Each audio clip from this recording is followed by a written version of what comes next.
Good afternoon and welcome to Leicester, Leicestershire and Rutland's Police and Crime panel this afternoon. We've had two apologies, Councillor Knight and Daywood. First item on the agenda is the minutes of the meeting held on the 23rd of September 2024 on pages 3 to 10. Are we all happy that there are accurate copy of the meeting? Okay, thank you very much. Item 2, public question times. We've not had any public questions. Item 3, to advise of any other items which the chairman has decided to take as urgent elsewhere on the agenda. There's no urgent items today. Item 4, declarations of interest in respect of items on the agenda. Are there any declarations from anybody? No, thank you. Okay, item 5, the Police and Crime Commissioner's update, pages 11 to 22. Over to you, Mr. Matthews.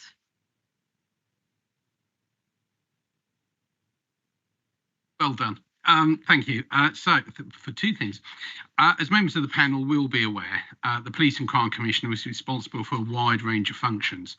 And as this report sets out, they are being successfully carried out in my office as a number of work streams come together. The new government and changing circumstances will undoubtedly bring new challenges, which may necessitate differences of approach. Those of us engaged in serving the public must keep abreast of changes and be flexible in our approaches. This report is designed to update you on all the activity of the office so that you have confidence that I'm driving delivery of my current police and crime plan. We all know that impact can be challenging to attribute to any one action, and it is more likely to be a result of multiple programmes across multiple different partners and work streams. However, I know the panel are keen to talk more about the impact of my work, which is why I hope they will welcome pardon me, the emphasis in the new police and crime plan when we come to get at it, which will look at key metrics. Of course, it is key duty of a PCC, as for councillors and members of parliament and other public servants, to engage regularly and to consult regularly with the public. As this report sets out, this duty is continued on a rolling basis through my community days, as well as regular contact with MPs, councillors, community groups and other organisations, plus of course individual members of public. Engagement takes place every time I attend an event, at more ad hoc meetings in streets and on doorsteps. Social media also supplies a flexible method by which two-way communication between my office and the public can take place. And we use a number of targeted tools such as Nextdoor and neighbourhood link systems as well. You will see the excellent due diligence work carried out by my Deputy Police and Crime Commissioner, Rani Mahal. The work of the Community Safety Partnerships, People Zones and Volunteers also deserves mention. This time, however, I wanted to pay particular tribute to the work of the commissioning team in my office. I view the role of the Office of the Police and Crime Commissioner to be an enabler rather than a provider, and the commissioning team is absolutely essential to this. They have worked with Safer Streets Fund to make targeted areas of Melton, Oadby and Wigston more hostile to criminals as part of our drive to build safe and prosperous communities. They continue to administer our grant scheme with skill and clarity. They have also brought to my attention some ways in which the grant scheme may be improved, and we'll be working on this over coming months. Taken together, I believe the Office of the Police and Crime Commissioner and myself are continuing to make good progress towards our targets, but much remains to be done, and I'm looking forward to making renewed efforts. I would invite the panel to make any recommendations on the content of this report that they wish to do so. Thank you, Mr. Matthews. Any questions, comments from anybody? Andrew. Thank you, Chair. I just wanted to raise more of a general point around sort of CCTV. Obviously, we've seen various sort of safer street grants and initiatives and funding for CCTV projects following that. We've had new projects in Northwest Leicestershire, indeed in Ashby. We've got a very high-tech system currently being installed where we can sort of track those who are vulnerable and talk them into sort of a safer place and that sort of thing. My main question is, though, what monitoring does you do from your office about the effectiveness of the various CCTV projects around Leicestershire? Because whilst we anecdotally might think that it's making a difference and there might be data sort of showing that crime's gone down in various areas, do we know can we measure how effective it is, so we know going forward how much money should be sort of distributed to CCTV as opposed to sort of other priorities? Thank you. When it comes to projects that my office has had a hand in, you mentioned the Safer Streets. The answer is yes, of course. Just as we check everything that we fund, we always have a look at how effective it is and how well it's being done. Other CCTV projects, we don't know. So in your neck of the woods, the Beaver Shopping Centre in Colville, I believe, has recently updated its security and its so on. This has moved into the nighttime economy, and there's been some more CCTV there. So yes, like you, anecdotally, I've been told that footfall in the Beaver Shopping Centre is up and crime in the Beaver Shopping Centre is down. To what extent that's because of the new measures that the owners have brought in, I really don't know, because we haven't had a hand in funding it or in giving advice on how it's done. So I think this is probably going to play into the reform of local government, which I'm told our new government is considering, in that some of these things are a little bit spread about. And within the Leicestershire County Council area, the Leicestershire County Council will look at things. Within the City Council area, the City Council will be looking at its very extensive CCTV coverage. My role, I think, is, you're right, to have a look at the totality, but in detail, we really look at the things that we funded or that we've had a hand in getting off the ground. Thank you. Christine. Mine's also CCTV related. In the report, you're mentioning that the projects in Oby and Melton are showing a reduction in ASB, which is a particular strength, I believe, of CCTV. Would you therefore support the use of S106 monies in other areas to install CCTV to drive down reductions in ASB in those areas? Thank you. Yes, you're quite right about the work being done in Oadby. Only the week before last, I visited Wigston Cemetery to have a look at the new CCTV going in there in response to a growing trend, a very disturbing trend in vandalism of graves, which has been taking place over the course of the summer, which obviously the families of those who are buried there is finding very, very distressing indeed. So you're quite right, CCTV can have a very dramatic effect on antisocial behaviour. Would I support Section 106? Yes, but it's not really my place to tell councils or others how they should spend their Section 106 money. And also, of course, it depends on the individual project, as Councillor Woodman has just intimated. There's no point spending a lot of money on a project where actually you haven't got the evidence to say that it's going to have a positive impact on whatever it is you're trying to achieve. So if I can give a reserved yes to that, Chair, but it would depend on the circumstances, yes. And I guess as much as putting the CCTV in, it's as much the monitoring of that CCTV to pick up on crimes as well. So I suppose we need to ensure that any that we are putting up is correctly monitored by, I presume most of the districts have their own, and the counties, their city has their own monitoring areas as well. So it's all very well putting the CCTV on, but if no one's monitoring them, then you're not going to pick a lot of crimes up, are you? Because it's quite hard to identify people anecdotally, isn't it, after the event? But yeah, no, I think the fear of crime, I think, is reduced knowing that there's CCTV. I think people feel safer when they know there's CCTV there. Any other questions, Sarah? Just on point 55 of the report, you've raised that there've been a 17% increase in the requests for complaint reviews, and that it appears you've discussed that with other OPCCs across the country, or perhaps seen a similar pattern. I just wondered if between you you'd identified what the areas of growth of complaints, or if there's any pattern to the nature of growth in complaints about police.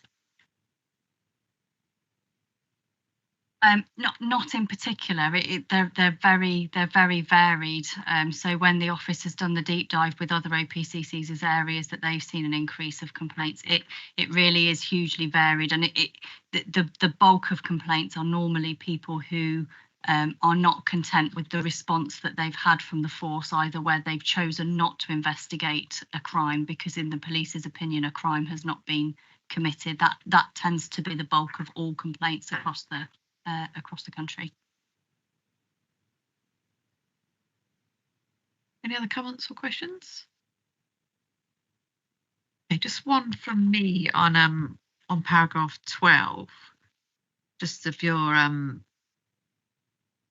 list of sort of projects that you've funded and things like that. I know it's really difficult to sort of quantify if you hadn't done that, would things have been a lot worse. So it's good to see there's some figures in there about how many people attended, what was happening and that sort of thing. But I suppose it's just a little bit more of how assured are you that that funding that you're giving is having a direct impact, and are you able to measure that impact at all? Thank you. The answer is yes. My deputy has visited most of the places listed here. Did you want to add anything? Thank you, Chair. I've been visiting a number of these projects over the last couple of weeks, and what I found is that the awardees are using the funding that's been given to such an extent that they're ensuring that what's part of their KPIs is being followed to a sort of, finite degree there, with considering the amounts that they're getting, and they're making very good use of the funding. Some of the events, some of the projects that are taking place are happening at times when children, for example, are after school, and so I think you can't always calculate the cost of something in numbers, and it's about what you might see the outcomes as time goes on. It's more like investing in the youngsters in that way, and they are very much sticking to not only the numbers that they're meant to help, but going over and beyond each of those events, projects even. And over the last few weeks, I've visited projects which are helping youngsters in sports, in music, whether it's social skills, whether it's a holistic approach, because not every kind of project works for every sort of person. It has to be kind of bespoke to different areas and different age groups as well. And that's what I found, that across the board, it's been anything from football skills, which, it might just seem like it's football skills, but they then go on to becoming coaches and giving back to their communities, and or taking volunteering roles, which again is very good and important in bringing about tomorrow's communities of leaderships as well. Some of the other projects that I went to, for instance, are the YEP, the Youth Education Project. That's more about empowering youngsters into learning other skills as well, such as, for instance, mechanics, childcare, you name it, they had that kind of thing going on. And I think the youngsters will really benefit from that kind of experience, and they'll go on to employability as well. So these are some youngsters which are from the NEET background, so not in employment or education, and again they're very much sort of catered for, if you like. So I've just seen that the funding has been going across to different groups, and I think as a joined up multi-agency approach, I think you'll see that the benefits might not be there instantaneously, but I think over the time you'll find that you'll see these benefits coming through. Thank you. I know it is a slow burner with prevention. You can't, it's really, really difficult to quantify it and put it into numbers. I'm particularly interested about that the after school, because that's where the violence reduction unit has identified that cohort of young people tend to get into stuff they shouldn't be when they're out of the school gates. That's really good to hear. But I think it would be interesting if you can get some stats of reduced crime in that particular ASB of that age group once these projects are completed. I was going to say, yes, we can absolutely do that. I think it's just going back to The Commissioner's comment, though, that he made in his introduction for this paper, that it's really difficult, isn't it, to attribute the impact of one particular project on a specific measure. It's far more likely that it's going to be a collection of projects or programmes that are either across the OPCC or across the OPCC and other partners that are actually having that impact. But you'll see in the police and crime plan that we're going to start tracking metrics consistently kind of across the years. So hopefully you'll start to see that kind of impact. But I think it would be, we can bring back the data that you want, but I think we would be cautious to kind of say that actually that data is directly attributable to our project, because there are other programmes of work that are happening in those areas. I know it's an issue we all have in our day-to-day life about this. I know Sarah wanted to come back as well on this subject. Thank you, and apologies again for being late, Chair. I just wondered, in terms of this one, I'm aware of a number of the projects, and I know that this is part of the funding they receive. It would be really helpful in this to get a sense of what proportion, how much of this was it for a particular thing. So if I look at the Team Hub on the Streets one, for example, Team Hub do an incredible job in New Parks, absolutely phenomenal organisation. But I'm conscious that they are doing lots of projects, working with lots of different agencies, and it's the right thing to do. We should all be funding them and supporting them. But it would be useful, I think, for this report if we had an understanding of how much of this was towards, was it a bigger part of a bigger pot of money? So the Grove Community Hub summer holiday scheme, I know, brought funding in from about 7 or 8 different sources, and this was one part of it.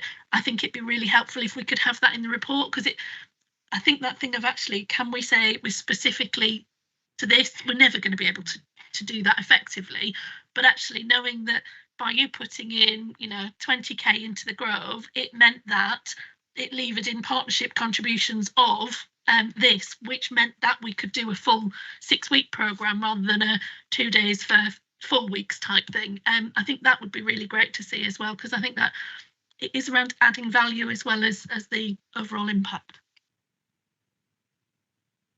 Sure, we can do that in future, Chair.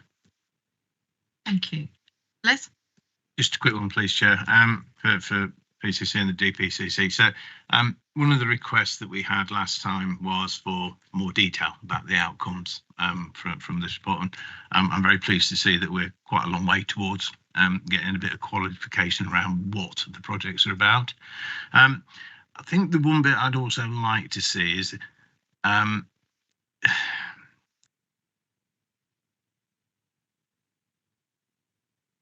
so we've got some detail about what the project is about, who it's targeted at.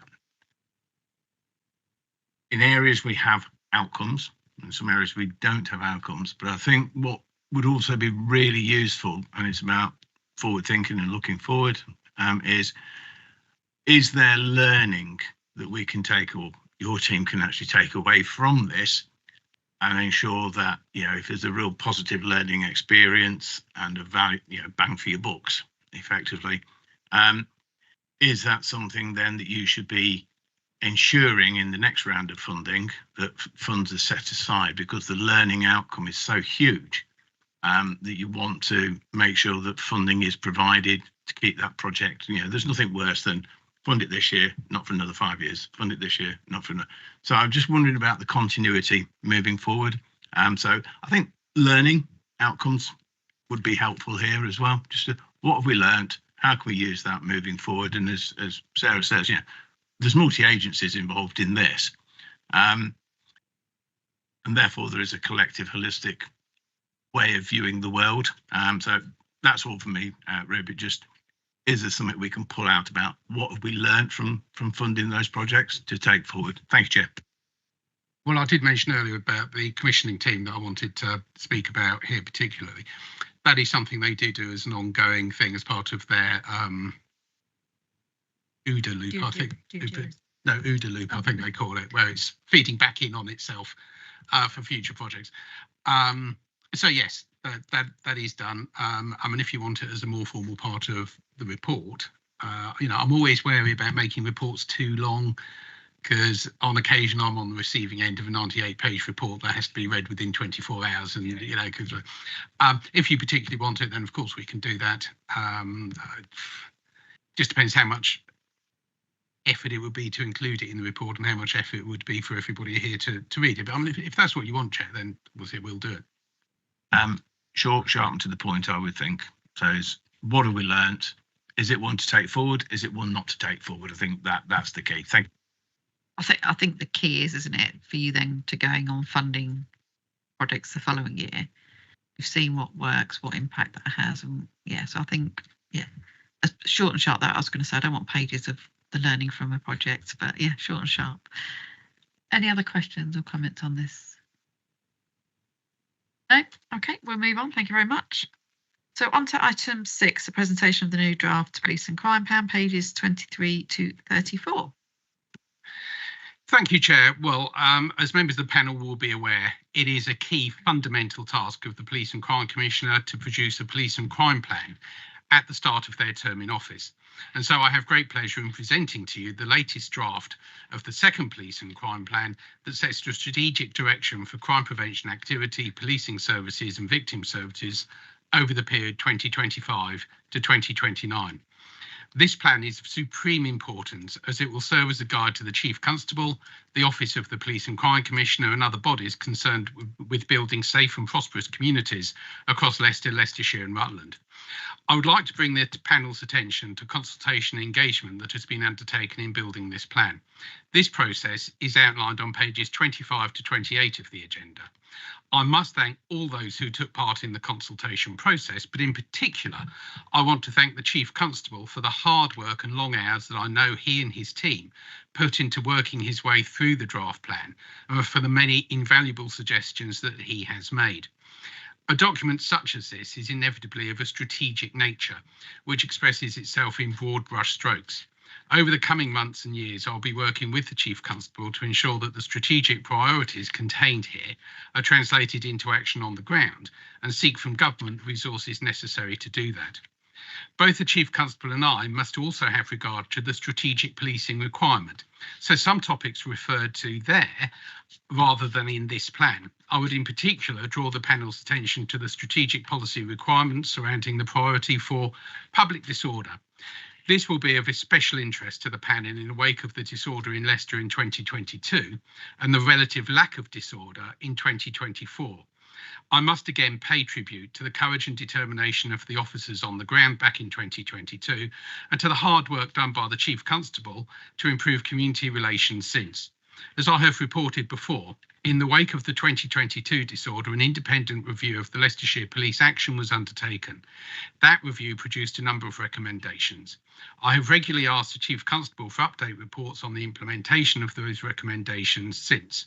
The next is due to our next Corporate Governance Board in 20th of November. Thank you. This is not the end of the story, as no doubt further improvements are constantly under review and will be needed to be brought in. So within the constraints of a high-level strategic document such as this, I believe that this police and crime plan lays the foundations for an holistic approach that will put a renewed emphasis on prevention and partnership, empowering local communities to help themselves to build safe and prosperous communities. I believe my deputy would like to make a few comments about the victim services that are her particular responsibility. Yeah, thank you, Rupert.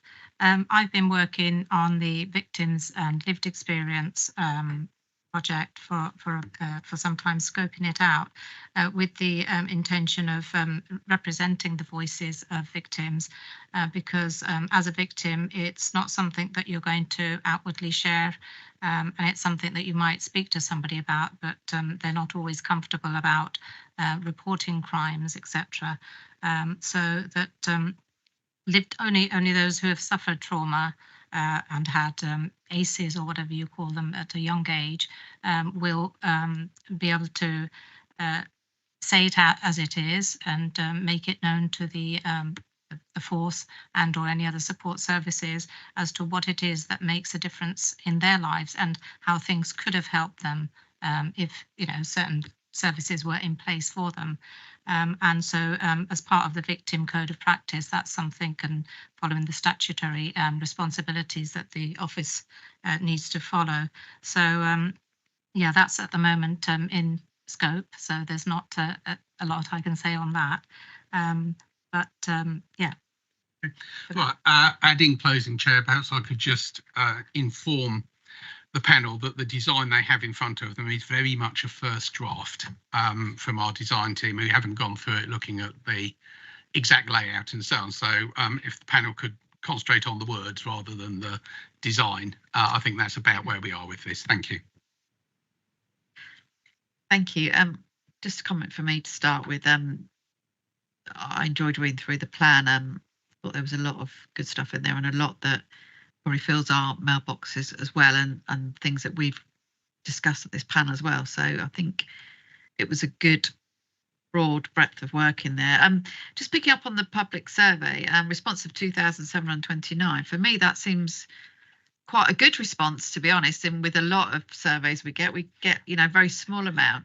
So I think that's up from last time you did this. So that's good work. And I was particularly pleased to see that you stopped halfway through to see where we've got low numbers responding, so that we could push those areas a bit. And I think we all did that in our own respective areas. So it's good to see that the public are getting involved and are interested in this. I think that's the only way forward. I'll let the panel take some more questions, and then I might have some more. Sarah.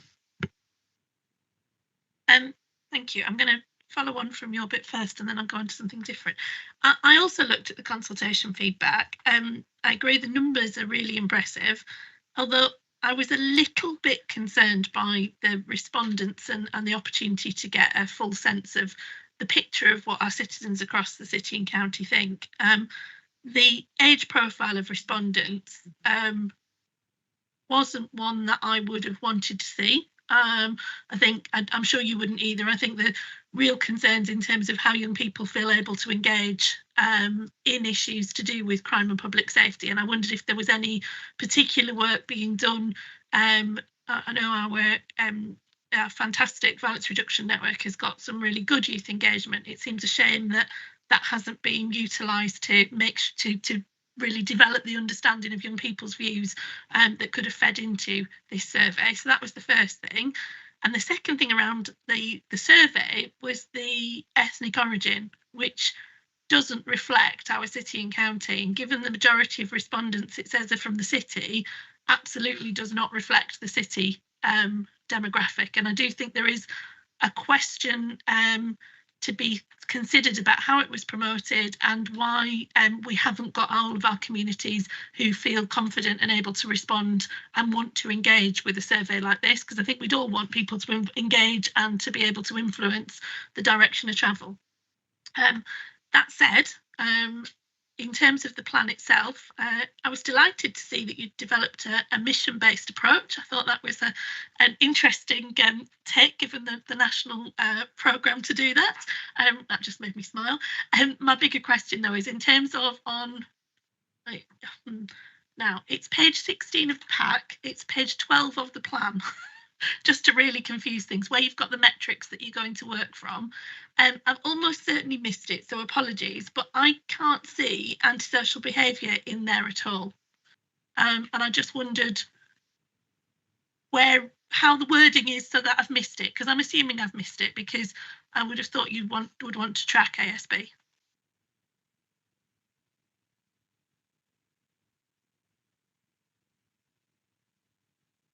So I'll deal with the first bit. We'll do it in order, and then I'll come to the chief executive for the detail on that. So yes, you're quite right. All these consultations, it's really important that you do try and get an accurate reflection of the society that you're dealing with. In regards to the age profile, I think what you're looking at there is probably very close approximation to people that go out and vote at local elections. Predominantly, that is an older age group. With regards to policing and crime, on the other hand, is predominantly younger age groups who report crime. It is younger age groups who are victims of crime, and sadly, it is very often younger age groups who are the perpetrators of crime. So I think that you're right. This isn't right. As the chair pointed out, we did try to do our best halfway through by having a pause and then redirecting where the effort was going. When we're looking further into the future, again, this is something that you can take in mind. Now we know that this is what happens with, if you like, the standard approach. We can start looking at other things. You're quite right that the VRN runs a number of interactions with younger people. So do I, so does my office, so does my deputy. And so this does not reflect the whole scope of the interactions that we have with younger people, although it is specific to the feedback. As regards the ethnic origin, again, you're quite right. We did put this out in 6 different languages, and again, we did push it insofar as it's possible through social media and so on to target it at different areas. We can't force people to respond to something like this. All we can do is make sure it is in front of them, but then it is up to them whether they want to respond. And I think by using different languages and pushing this in the way we did get it in front of all areas of the population, whatever their ethnic origin, whatever their religion, whatever their age group. It was there right across the city in both of our counties. The mission-based approach, well, we can all learn, can't we? As my deputy and my chief executive will know, sometimes I can be a bit of a magpie, and I walk into the office and say, here, I've just read this. Why don't we give this a go? So yes, thank you for noticing. As we turn the detail on metrics, I'm going to turn to my chief executive. Yeah, so what we've done is, as you read through the plan, you'll see there's a number of delivery strategies that are sat underneath the plan, and underneath each delivery strategy we've got a number of headline metrics which have made it into the table, and then a number of sub metrics which we'll still be measuring but that haven't made it into the table. Otherwise, I think when my director of performance came to see me, she kind of said, well, you'll have a table with about 65 different metrics in, which just isn't feasible. So incidences of ASB is a sub metric in one of those delivery strategies, but it's not a headline metric. We can review that based on the comments that come back from the panel, of course, if you feel like it should be a headline.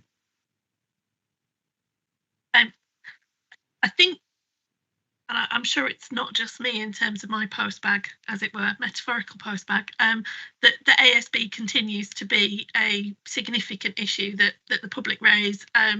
And it does feel like that link in with neighbourhood policing and the understanding there. I would certainly want us to be able to track that and understand that. So that would be my feedback on that.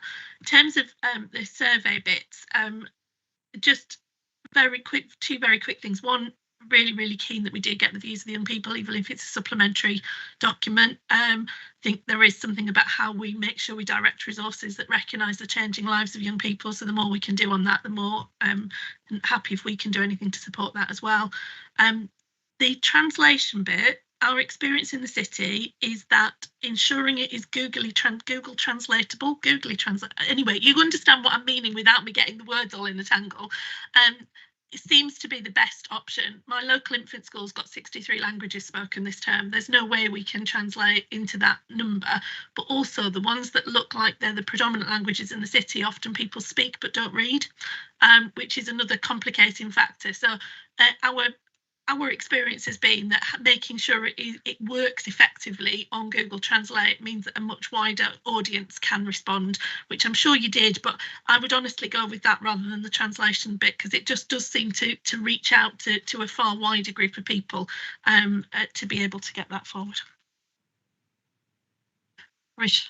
Just a quick question. You know, the funded projects, did you approach them to complete the survey in-house with some of their young people? Because sometimes it's not knowing where to access the website, but that could be something that they saw. You know, it's obviously you can't force them to complete the survey, but as a tutor, you might promote it, saying, you know, this is commissioned, your input's important. So getting them to understand, because sometimes you read it and you might not think, actually, there's much added value. What are they going to listen to us? Why would they, kind of thing?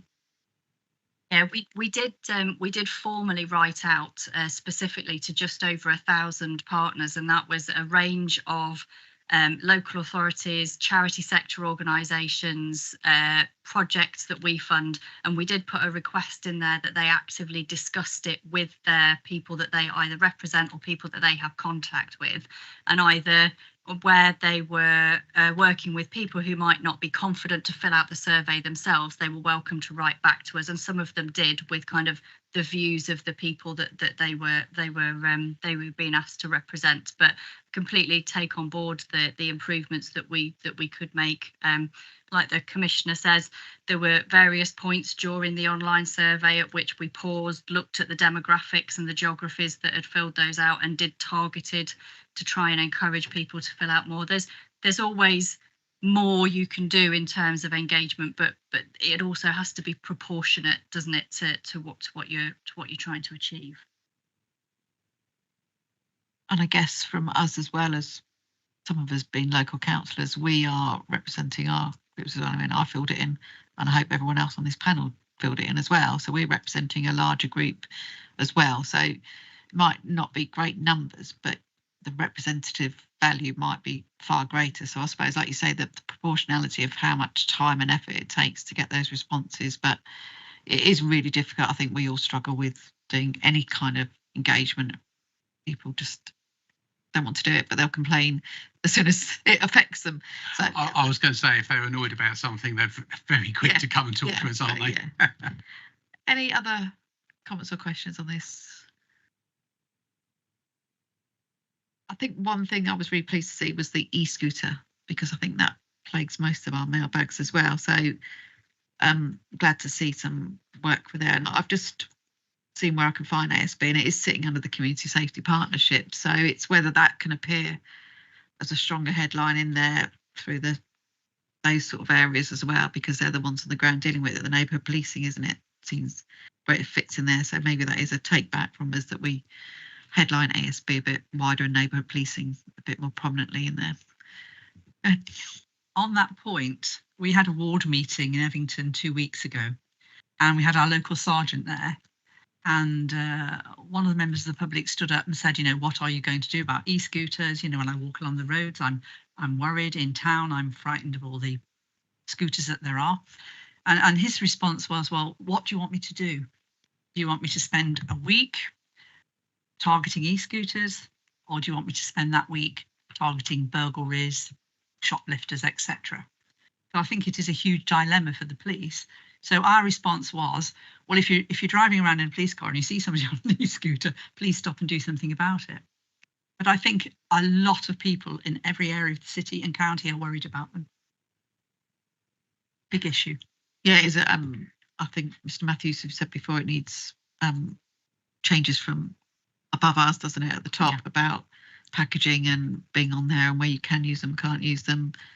But I know particularly my ward, the police have been put all signs up there, so if anyone does get stopped by, they can see straight away because the notice signs are up there. So there are things that are happening, but they are a very big nuisance and very, very dangerous, let alone anything else. I think it's just a very modern issue, isn't it? Yeah. Very prevalent. Thank you. Les? Bizarrely, I've just come back from a Greek island where they have very clearly defined cycleways, which possibly scooters, and bizarrely you take your life in your own hand because they're silent. They just appear. And I think the reality is, and I fully understand the dilemma the police are in. We need government, of whichever political persuasion it is, to actually regularise and normalise what the rules are for e-scooters and e-bicycles, because they're silent, they're dangerous, and they go at a heck of a pace. They're not insured, there's no tax, there's no helmets, there's no nothing. So I do actually feel for the police. I think that they're trying to manage a system with both arms tied up behind the back. But we do need government, of whichever political persuasion, to actually regularise and normalise what the future of e-scooters is. That's it. Thank you, Chair. Thank you. Any other comments on this? No? Okay. And Ewan will confirm we are officially writing back to you following the panel meeting with our comments on this. So if there's anything anyone wants to, now's your last chance to get your comments sent formally to the PCC. Okay, thank you for that. Okay, we'll move on to item 7, the Corporate Governance Board, pages 35-52. Would you like to introduce Mr. Matthew? Thank you, Chair. Yes, the Corporate Governance Board, or CGB system that I instituted soon after I came into office, is a robust and effective way to hold the Chief Constable to account for the spending of the budget allocated to him and the maintenance of an efficient and effective police force, as well as the delivery of those parts of the police and crime plan that lie within his purview. This paper sets out the most recent CGB held in July.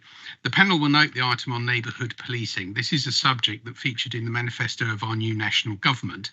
So I'm looking forward to the government delivering on its promises and giving the Chief Constable and myself the tools and resources that we need to implement their plans. The Force Management Statement is an internal self-assessment exercise. Panel members may be aware that His Majesty's inspectors have recently carried out an external police effectiveness and efficiency legitimacy inspection, or PEAL. As yet, the final report has not yet been received. The finance report is, as always, of critical importance. As we move towards the months dedicated to setting the budget for next year, this will no doubt take up increasing amounts of time, both of my time, the Chief Constable, the Office of the Police and Crime Commissioner, and in due course, this panel. As noted here, an updated approach has been agreed. I would ask the panel for any recommendations in relation to this matter or questions that they may have. Thank you, and let's pray for the day when they have a really good title that's easy to say for the police and fire. Any comments or questions on this report, Sarah? It was just under section 6. I think you've highlighted yourself that the force is carrying a very high vacancy rate at the moment, yeah, and that the HMIC have responded that the force is already the leanest in the country. How can we be assured that the force can cope with the vacancies it's carrying, the redundancies it's got to instigate to obviously meet the savings targets, and that performance delivery is going to be suitable? I mean, we heard earlier that complaints are going up because of potentially lack of response. I just wonder how you satisfy yourselves that all of those conflicting pressures are being met. My apologies, I left it on. Yes, as regards the vacancies, I think that was largely a tool that the Chief Constable was using in order to make savings. I've been assured that all of the vacancies that were being held were those where the impact of it would be limited. If a vacancy occurred in an absolutely critical post, then of course the post would be filled as soon as was possible. The answer to your question is, of course, that the data monitoring team that I have in my office monitor hundreds of metrics right across the board, both forced area wide, neighbourhood policing area wide, and so on. And if there are any blips that occur, they're brought to my attention, and then I bring them to the attention of the Chief Constable. So there's a huge amount of work that goes on in the background, which doesn't necessarily get reported either to this panel or indeed to the public, because it's all sort of going on. There have been occasions when I have asked the Chief Constable about a blip in crime figures or antisocial behaviour figures, or indeed if it appears that one particular department is perhaps taking a larger share of the vacancy burden, if I can put it that way, to ask for added reassurance. Well, exactly how is this working and how's it going on? I mean, if you want a much more detailed report, I'm sure we could pull it together, but it is one of these things that's just a rolling process as we go along, monitoring all the different figures. I don't know if you wanted to add anything. Not on that, but if I could just come back with a moment of clarity, because when we talked about complaints earlier, I didn't express that the number of complaints had gone up because people were receiving a lack of response. I explained that complaints had gone up because people weren't satisfied with the response that they've got. Now, the vast majority of the time, very high 90s%, the police are doing the absolute most appropriate response to that person. It's just that person will be complaining because they are not satisfied with the response that they had. So I just didn't want anyone going away from panel thinking that I'd said that people were complaining because they weren't getting a response at all from the force, because that's not the case.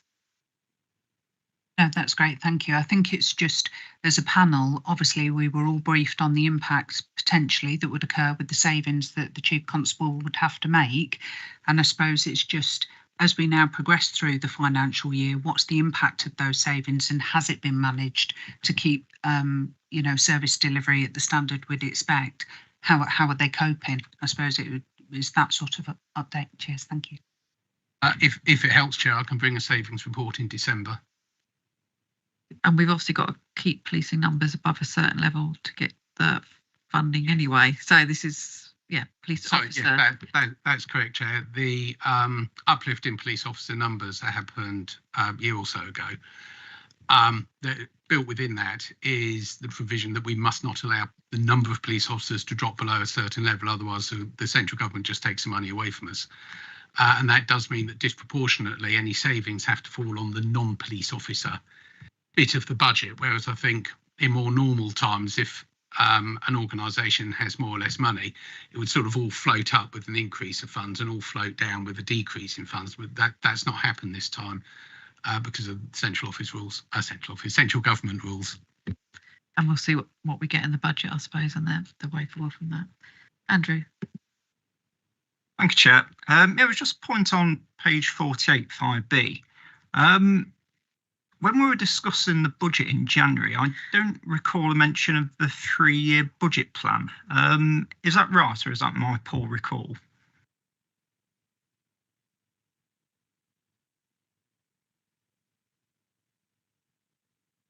There was.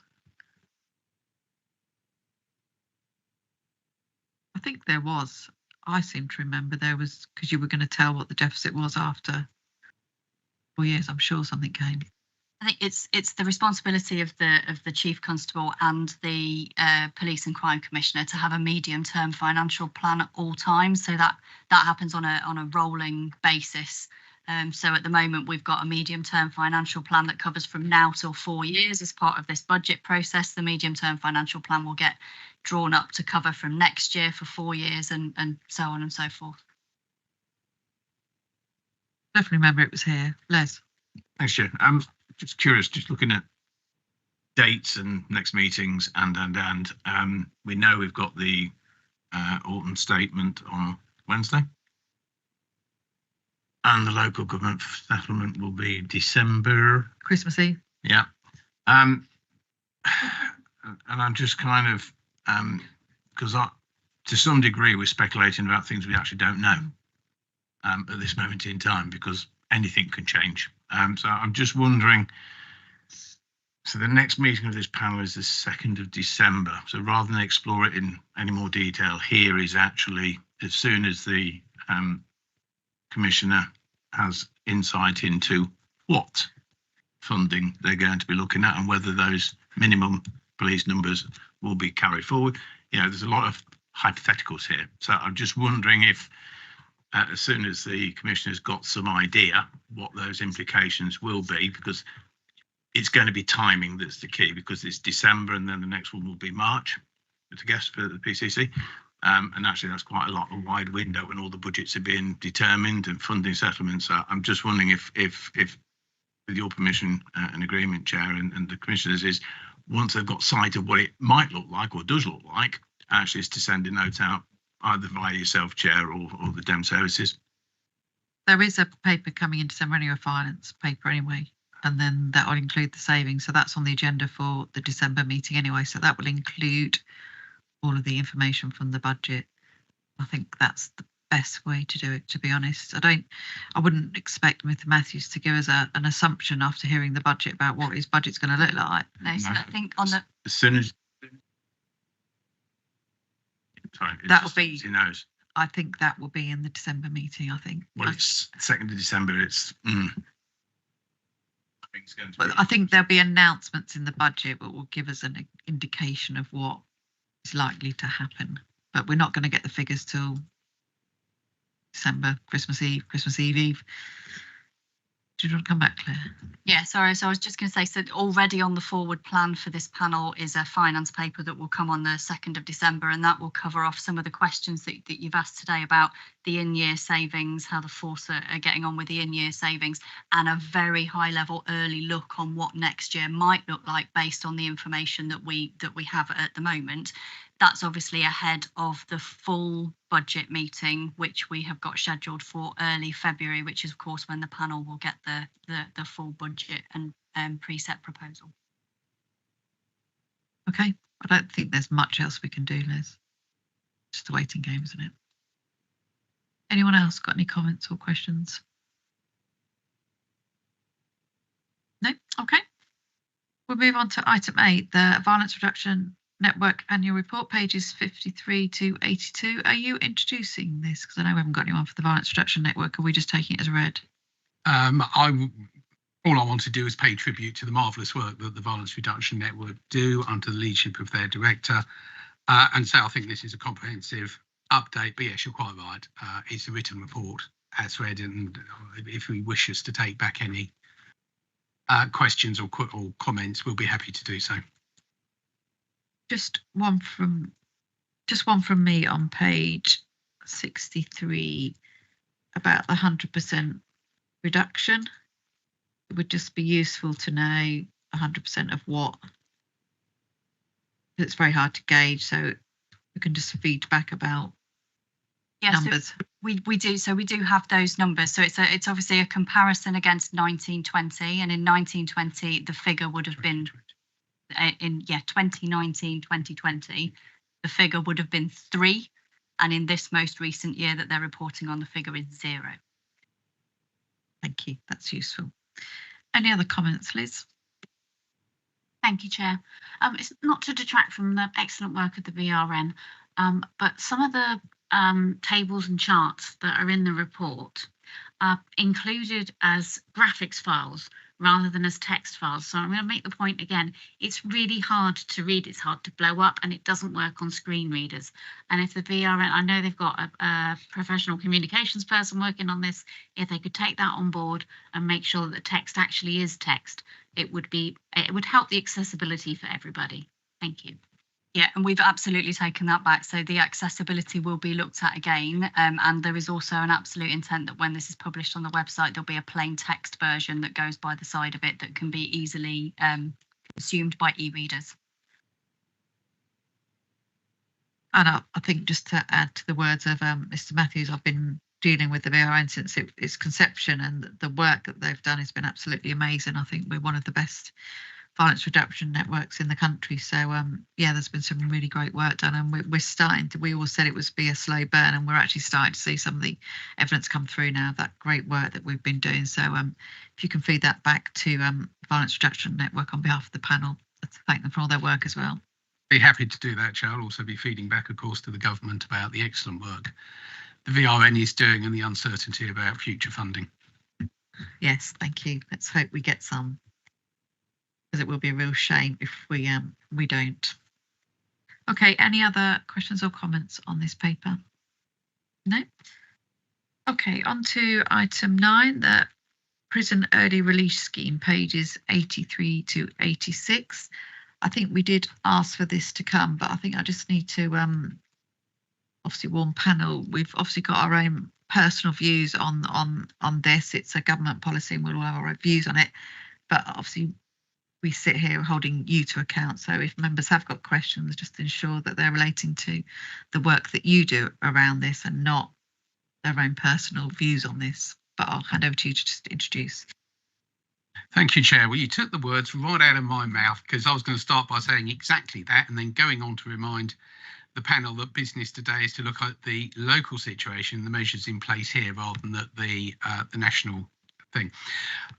So on that basis, I can reassure the panel that I or my deputy have had regular briefings on a Monday morning meeting with the Chief Officer team about the impact of early releases on the situation across Leicester, Leicestershire and Rutland.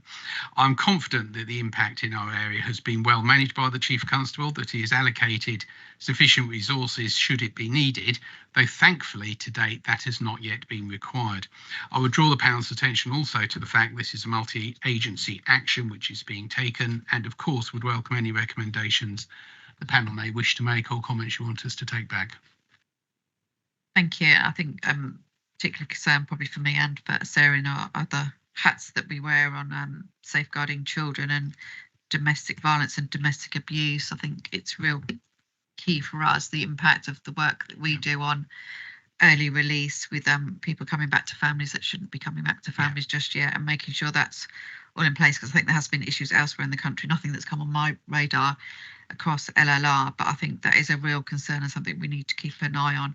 I suppose just my question for you, is the police able to have any resources that they do need additionally to cope with this if and when that does happen? Are you able to draw on some funding for this if we need to for the force? Okay, well, we haven't had any additional funding from government for this. At my discretion, we could take money from reserves should that prove necessary. To date, the Chief Constable has stood up in skeleton form, if you like, shadow form, various options, none of which have so far been needed. So we haven't had anything additional from government. We have got reserves, of course, but as always, you can only spend reserves once. But so far it hasn't been needed, and long may that continue. That's good to know. Thank you. Sarah? Thanks, Chair. I've been lucky enough to be at a number of presentations from the probation service around the multi-agency work that's going on around this, and I know it's really been really strong and helpful. I just wondered about some of the communications and whether your office is involved at all in terms of communication out to the wider force, or whether you could seek to hold the Chief Constable to account around this, in that certainly a lot of the feedback I get from officers on the ground is not necessarily a full understanding of the release scheme, and a bit of a sense of, and I'm paraphrasing, I'm not directly quoting, but well, there isn't any point in arresting because they'll only go into prison for 2 days and be released anyway. And I just worry about the messaging and what that means to our forces on the ground and their confidence to be able to carry out their roles appropriately. Thank you. Well, I know that in the Chief Constable and Chief Officer team, when they're dealing with this, the message is very much that business as usual. You make the arrest if it's warranted. You send data to Crown Prosecution Service. They will charge if warranted, so on and so forth. Because I think from a point of view of deterrence, it is absolutely essential that anybody who is tempted to commit a crime should be under no illusion that the police will be after them, that the evidence will be looked at. If it is strong enough, an arrest will be made and a charge will proceed and it will go to court and so on. What's happening at the other end of the criminal justice system, well, I think we can all agree it's unfortunate, but of course it's not just that once a prisoner has served 40% of their sentence, they're out. There is then a process that goes through as well. Only certain crimes are relevant if the prisoner is still giving cause for concern and so on and so forth. So I suppose the answer to your question is, not that I'm aware. Everything I have seen, the emphasis has been on that the police carry on with business as usual. And Chair, through this panel, if I may address the public need to be reassured that that is absolutely happening, and that the criminal justice system in this country may have some hiccups, may have a few issues here and there, but we are all working for safe and prosperous communities, and that does involve arresting, charging and convicting criminals whenever we can do so. Thank you. Any other questions? Sure. Just echoing on what Sarah's just saying, though, but as a force, being on the ground and losing that confidence that the criminal justice system are going to take things seriously, I agree. I think the force need to be addressed directly, whether that's their initial training or debrief or something, to say, things like you say will continue, as it's about safeguarding the public protection and everything. I know when there was an increase of out of court disposals, there was that kind of, well, actually, why they're not going to court, because that was seen deemed more serious than getting out of court disposal. But however, what the young person received was the same level of support or supervision. regardless of whether they went to court or whether it was issued out of court disposal. Does that make sense? So I don't know if that is there going to be any briefings to the force directly? I'm guessing there is internal briefings been happening. Well, as I said, Chair, I've heard the Chief Officer team waxing lyrical on this. If you wish, I will bring it up with the Chief Constable to get a firm assurance as to exactly how this is being done.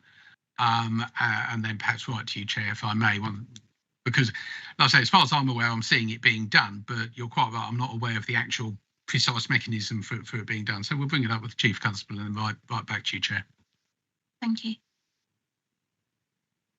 Okay, any other comments or questions on this? Okay, so the date of the next meeting is scheduled to take place on Monday, the 2nd of December at 2 p.m. And item 11, there's no other items that are taken as urgent, so I'll bring the meeting to a close. Thank you very much.